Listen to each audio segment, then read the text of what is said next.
Hello, everybody, and welcome to, I nearly said the wrong podcast. Well, yes, welcome to For the Love of Paul McGrath takes over the Villa View podcast in association with Boohoo Man. Just for everybody who's checking in, you can see here on this side of the screen here, Boohoo Man, an extra 10% off all Boohoo Man menswear with the code Villa View. Does exclude some sale and some selected items, but still, it's 10% off a bit of clobber, as we always say. We're going to want to be going out every now and then. Let's go on the Boohoo Man. If there's anything tickles your fancy, well, then the lads here at Villa View will give you 10% off. So don't say they never give you anything. But we're not here to talk about much of that. We're here to talk about a lot of that, but not all about that. We're here to talk more about the Villa Spurs game. And I'm not going to do that on my own. I put you through this last week of me doing a half an hour on my own. So I've brought reinforcements this time. And the wonderful Paddy is popping on to help us today. Here comes Paddy. So I hope we're going to be able to bring Paddy in. He said I didn't break it this time. Paddy, how's things? I see that you've got a new background behind you and you're cultivating a nice little Aston Villa wall there behind you to kind of join my junk behind me. That's it. My little cave or junk, as my better half would call it, is coming together. So, yeah, it takes a bit of getting used to, and hopefully the sound is okay in this room because it's a new room to be broadcasting from. Yeah, all good. It does. It sounds good to me anyway, and I'm sure someone will tell us in the comments if it's not up to the standard. So I suppose, Paddy, look, we've done our preview on this, and I sat and I talked to Dan and the Villa View as well, and I suppose it would be kind of remiss for me to say that we're optimistic at any sort. I think of getting a lot out of this game today. This really feels like if we are going to get a big result out of this, it's going to be one or two not fluke results, but flashes in the pan every year. Just the way the Spurs are they're just a juggernaut at the moment. All the goals they've scored and the points that they've taken, and they just seem to be on a massive run of form at the moment, at the right time for them, because trying to get into the Champions League again from a position where they thought they could never get there. Now, saying that, Paddy, we've done all these shows, but I did wake up this morning and I was pretty chipper when I woke up this morning. I'm getting some renovation works done in my house, so I actually slept on the floor last night because we're getting new flooring in upstairs now to dismantle all the beds. So I really felt like I was kind of I shipped out the better half and the child, so I really kind of felt like I was right in bachelordom this morning when I woke up. But I woke up in brilliant form, and I kind of got myself thinking, and I was saying that, like, there is a plan, there is a way to win this game today. There is a way to win this game today. It's not like it's a complete dead horse. There is a way to win this game today, and I hope that Stephen Gerrard has that up his sleeve, and I hope Michael Beale has that up his sleeve as well, Paddy. But before we look at the team sheet, what do you think Villa absolutely have to do today to win this game? What's task number one that Villa need to do to win this game? Well, task number one for me is to get the midfield right. If we get the midfield right and we marshal Harry Kane, that stifles them. After that, we have to play two up top. I think that's the only way we can go and win this game. And I've talked myself around, as most Villa fans, is the hope that kills you. And you wake up on the morning of the match and you go, okay, after telling myself all week we're going to lose this game, now I think there's a chance. So I woke up this morning feeling optimistic. As the day has gone on, I've got a little bit more worried about it. I spent the whole day painting here in the house, so I've been listening to so many podcasts, and I've kind of talked myself out of it again. So look, how are we going to win it? We need two strikers on the pitch. I'm hoping Danny Ings is fit enough. I'm hoping Watkins is fit enough and up for it. Him allegedly being an Arsenal fan should put him up for it today. They're going to be under pressure today.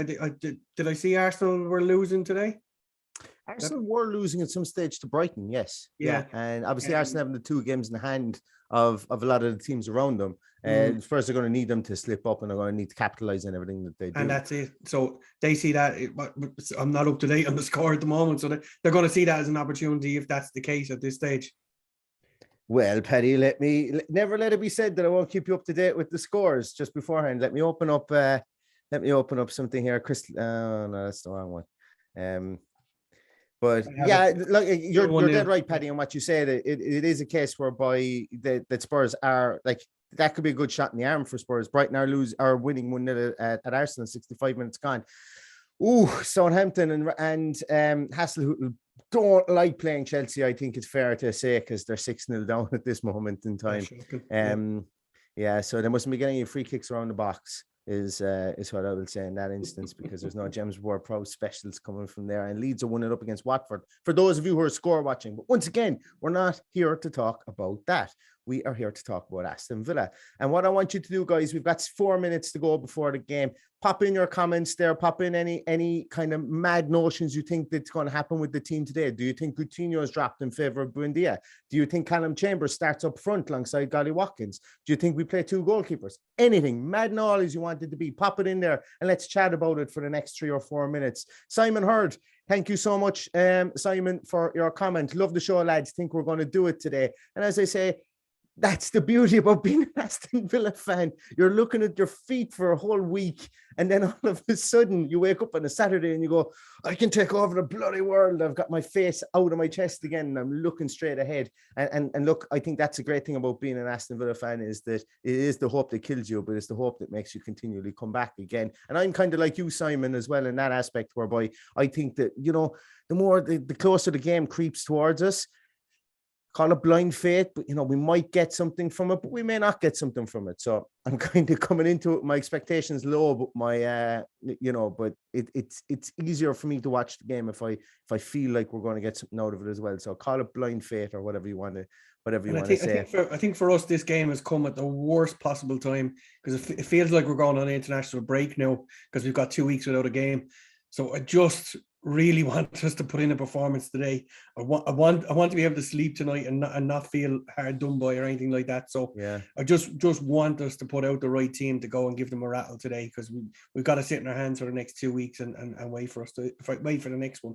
And then like London buses, that all come together, and we've a load of games, midweek games, and we'll be inundated with games. So why they couldn't put them on in the next 2 weeks is beyond me. But anyway, we'll have to wait 2 weeks for the next one. So yeah, it's important we get something today. Or at least the performance. Standing on the world, I completely put up the wrong comment there that you had. So you basically said there that you're bang on where it's got to be 2 strikers in a solid midfield. Hoping he tries Chambers today too. Look, myself and Dan, but I mean, you spoke about it as well. I think that there's nothing to be lost by experimenting in a game like this, in a game where everybody thinks they're not going to get anything from it. Experiment with Chambers. To be honest, talk about it. If he thinks Nakamba is good enough to be on the bench, I think he'll start today. Yeah, I woke up this morning thinking that too. Yeah, I think especially with 2 weeks recovery time, I think it's the perfect time to throw him in there, and I think that's what he'll do. If he's not ready to start, why is he on the bench? But anyway, that's just my old school opinion on it. And Jude's journey, good to see you, Jude. Getting used to a new system here. Jude's journey, Nakamba straight back in, or too optimistic? That was the next question I was going to bring up about Nakamba. I think the fact that Stephen Gerrard mentioned that he was going to look for maybe make some changes in this game, we could see Nakamba being back in there. He referenced the fact he had 60 minutes in a 23s game recently as well, and they were nurturing back to fitness. So it might look like they might play him, maybe take him off at 50, 55, 60 minutes or whatever again. It wouldn't be beyond the realms of possibility. Would I do it as the manager today? I don't know, would I? Because I think we've got bigger battles to fight as we go through the rest of this year. And I think if you do want to bring somebody in there, have an experiment with Callum Chambers, because if you're going to go out, if the rumors are true and you're going to go out and you're going to flog 40, 50 million on a centre half and potentially 2 centre halves this season, well then really, you know, should we kind of be looking at Callum Chambers to be that versatile guy in the bench that can play in defensive midfield, to play centre half, play a right back? I don't ever think he was ever brought in as a defensive midfielder, but I just think we've nothing to lose by trying it. He scored a worldie against Leeds, and he set up players as well. So, like, you know, it's nothing ventured, nothing gained, I think. But then again, Premier League managers aren't paid to gamble either. They're paid to come up with what they feel is the best way to get a result. So team is in there, Neil. The team is in. Now let me see if I can do this. Talk amongst yourselves. Let me see if I can bring this up on the screen. So hopefully we're going to see something here now in a minute. Paddy, you might need to. I have it here, I think. So we're going to bring up the team. Oh, no, I didn't do it. Okay. Let's forget about that. What is the team, Paddy? Do you want to shout it out there, and I'll find some way of popping it up here on the screen. No problem. So Martinez in goal, Cash, Konza, Mings, and Dean, McGinn, Luis, Ramsey, Coutinho, Ings, and Watkins. So reverted back to type there. Obviously, have Douglas Luiz back into his sixth role that he's been accustomed to. Coutinho gets a nod over Buendia. And then, no surprises really. There's two up top, and I'm happy to see that. And then the bench, we have Olsen, Chambers, Ashley Young, Nakamba, Sanson, Buendia, Chukwuemeka, Bailey, and Traore. So I think I've got it fixed. No, I don't.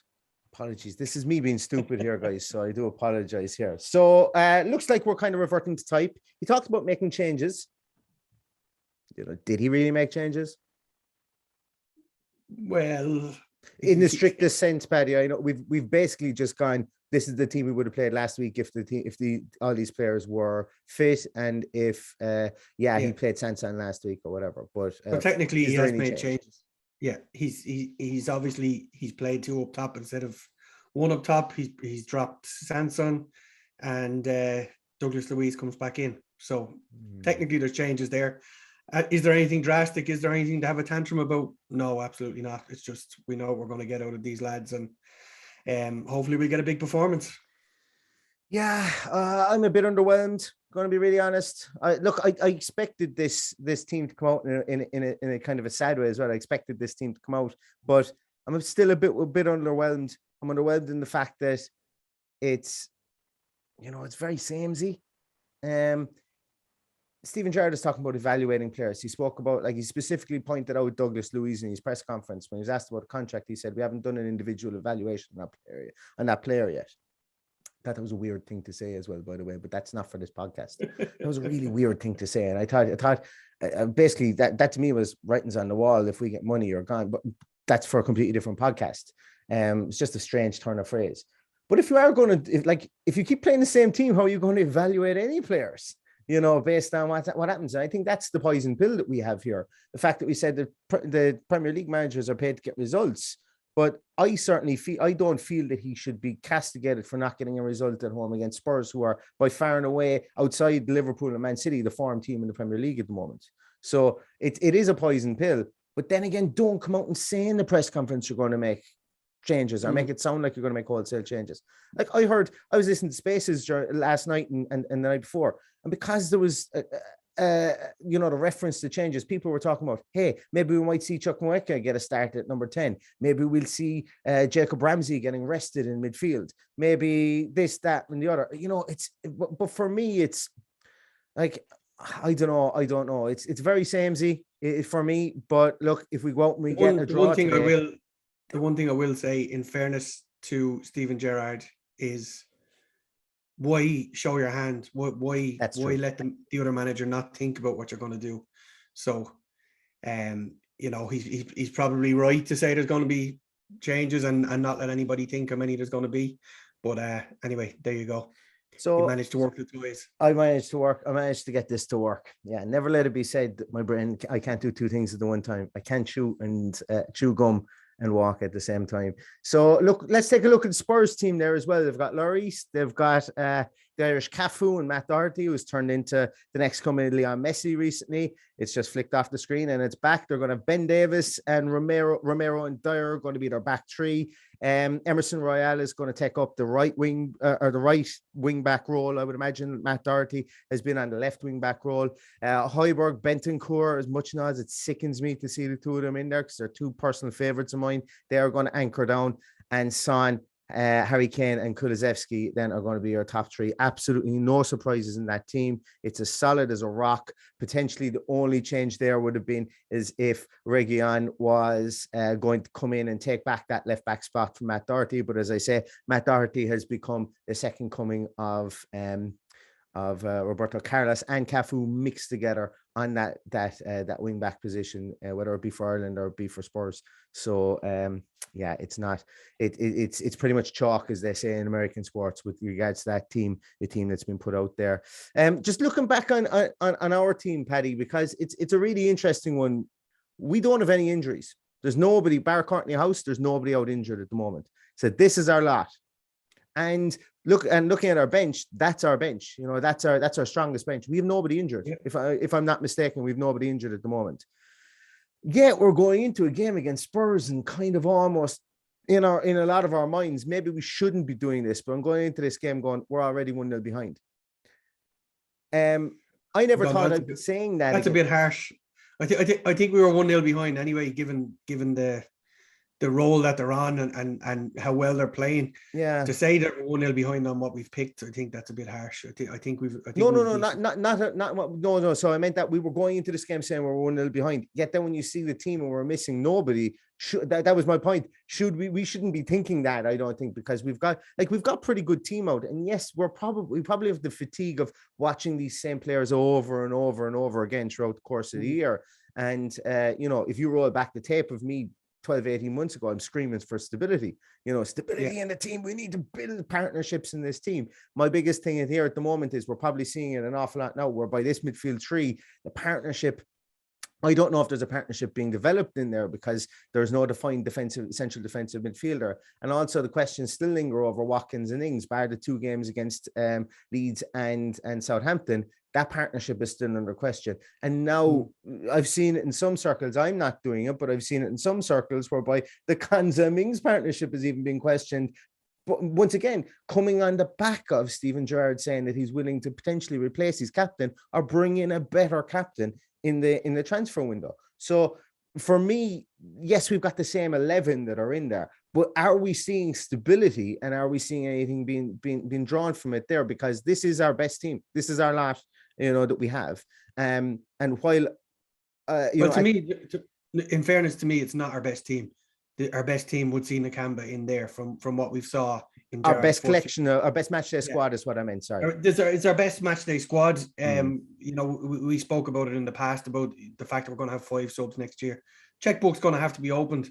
There's going to need to be, that old phrase of to make a consistent. To get consistent results, you need a consistent team. So the team needs to stay the same every week. You look at all of the teams throughout the league. Pep Guardiola plays a team to suit whoever he's playing. He needs to give players rests. He gives them a rest. That's the stage we need to be at. It's going to take a lot of work in the summer. It's going to take a lot of offloading the players as well to free up some funds to do that. So if we've got a strange. If you thought last summer was strange, this one is going to be even more strange because there's going to be players coming in and out there that you would never have expected. Yeah, and that's the thing. I think there's going to be, hopefully the players that come in are ones that we would have thought were maybe outside of our grasp and that we've got some good talking points for them to come in here. Because look, I got to be really honest, a lot of fans look at their club when their club is on a small bit of a slump.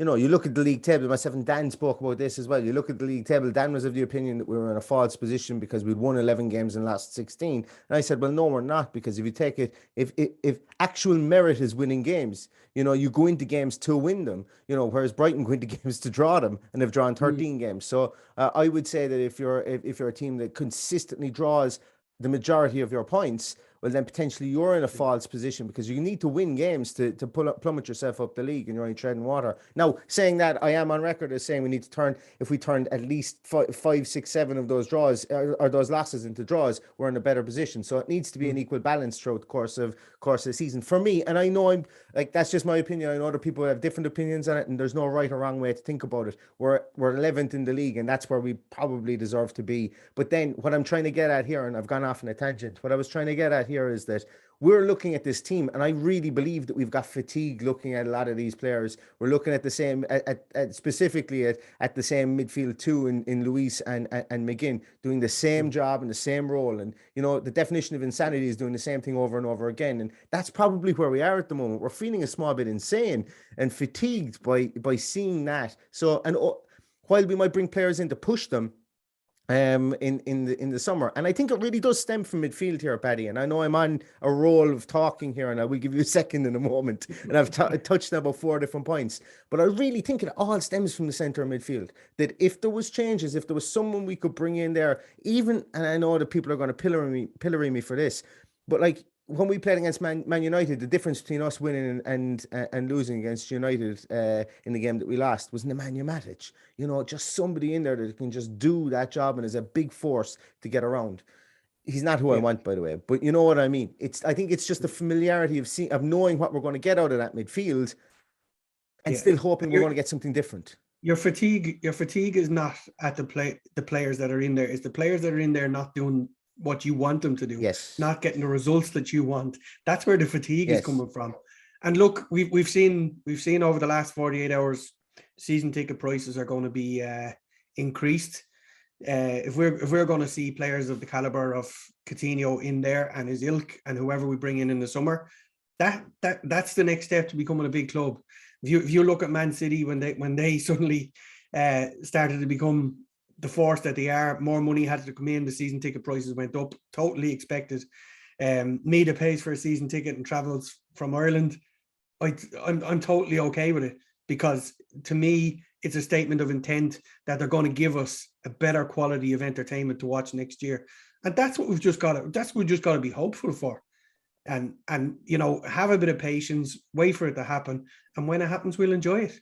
I popped up as a bit of we're going to go on a bit of a positivity piece now for the next while, okay? Because we've questioned our existence there, and we've got very existential about our midfield. But John Steele, good to see you, John. John says the Ings has a great record against Tottenham, and I suppose that is something to bear in mind. How many players have great records against us, and they continually always tend to score against us. So let's hope that Ings keeps up his great record against us as well. Ings is just a great striker. He's a great record against lots of clubs, including us when he played against us. Yeah. So it's just about giving him, and I think he'll be one of the ones that won't be shipped out next year, because there's a great deal of potential there that with the right service he'll punish other teams. Yeah. Paddy, talk to me a small little bit about and this is going to be about Spurs, and I suppose it's kind of Spurs' philosophy of their chaos theory that myself and Dan talked about in the preview. There's this Conte chaos theory that he seems to have brought to this specific Spurs team. Didn't really do it when he was with Chelsea, and didn't need to do it when he was with Juventus, because they had Ronaldo, who was just able to score for fun with his eyes closed, backheeling the ball every time. But this chaos theory that they have, how come teams over the last 7 or 8 games, just to give people an example of what it is, essentially what they do is they leave their back three behind, and they push everybody up to that imaginary line of what's considered the attacking third, and they press like absolute madmen all over the place. So they stifle you from getting out from your own box, and then they still have 3 people back there because their wing backs are so effective at creating width, and they've got the narrow tree in midfield, or a narrow tree up top, which normally allows Kulusevski or Son to drop back into that kind of midfield pocket to pick up any stray passes, while one of the 2 guys of Bentancur and Højbjerg just basically bombs onto a centre half. And when you see this big colossus of a man coming at you, you're like, oh my God, I'm going to lose the ball. And you usually tend to panic. So that's what they have. It's real fear factor and intimidation factor, because they've got big bodies. Kulusevski isn't your typical winger body. When you see him today, he's about 6'2". He's to resist the urge to put him up as a central striker, it must be absolutely, it must be galling for some managers not to see him up there, But where do you come? How come teams haven't figured out how to maybe play around this, or even it's the epitome of a massively high line, but teams can't seem to play around it or get around it or find a way to get behind it. And to be fair, it's taken them a bit of time to get it to work as well. And only in the last 6 or 8 games has it really worked, and have they got a consistent run of results. It takes a better man than me to work out how this is going to work. How to Neil Davis. Yeah. Sorry, I lost my trail of thought there now. I know. So look, it to me, the key thing for us is to have the 2 strikers up there. And if they are playing that high line, I think that is how I would envisage we would get at them. We will play the 2 boys as high as possible and have them pressing across the back three to try and stop them passing the ball around and build out from the back. It's going to be tough. I'm under no illusion that I still think we're going to lose this game, I just don't want us to go and capitulate completely. I want us to keep it solid for about 20 minutes. I want us to frustrate them for 20 minutes and then try and hit them. I think that's the only way we're going to do it today. But look, maybe there's an ace up the sleeve. Maybe there's some thinking. I envisage we're going to go more direct rather than try and pass through them. So it'll be interesting to see. You know, we're going to need Ings and Watkins for the ball to stick to them and bring midfielders into play for that to work too, because the ball over the top is just simply not going to work because it hasn't worked for us before. And their defense is set up for that. Like Ben Davis is going to be able, like he's got skates. Romero can play the ball on the ground. He's got skates, and Eric Dyer plays central midfield sometimes, or right back. You know, so they've got real versatility in that back line. And Romero has really become a linchpin in there. Now they are going to look to update that back line themselves. So I think that we're going to see ourselves in transfer battles with the likes of Spurs for defensive reinforcement, specifically in centre halves, because there's a lot of teams in this league that are going to be looking for centre halves. But what you said there, I think is true. It's like, once again, we look back at the last 3 games, we haven't been able to get the ball to Coutinho. And it's just, once again, this just looks to me again as a game whereby it's just going to be 1,000,000% vital that Coutinho drops off, gets into space in front of Eric Dyer, draws Eric Dyer out when one of those two boys, the 2 big men, go forward to try and press in that chaos situation. You know, it's going to be easier said than done. But if he does get space, with how much they push up and create that, they press, even they press right up to the halfway line. With that, you know, Watkins, I think, could be the person to drag those defenders around. If we look back to the Leeds game when that happened, and you know, Leeds played a really high line, and it was they didn't really hem in Coutinho at all. But if you look at the running that Watkins did across defenders, pulling them away, creating avenues for Jacob Ramsey to come up on the left-hand side, creating avenues for him to go down the right-hand side for another one of his goals. And it's just things like that are what we're going to need to do. But once again, it's easier said than done in this game. Now, and I suppose the biggest problem here is when we do eventually come out of our shell and go for them, that they just have a wealth of talent there to go and punish us. Kane, Son, Kulusevski. Well, I don't think he scored too many goals, has he? But he's certainly created. He's been a great signing for them. So they will hit us on the break. So we've got to be really careful on how we set up when we're in attack. I don't envisage we're going to see both wing fullbacks very high up the pitch. So it's going to be an interesting one. It's going to be tough. It'll be interesting to see how we line out and how high Coutinho plays, because there's not going to be an awful lot of room for him in there. Yeah, absolutely. Paddy, without holding your feet to the fire here, what do you think the score is going to be? I'm not optimistic that we're going to go and get 3 points. My head is telling me that we're going to nick a point here. My heart is telling me we're going to get beaten 2-1.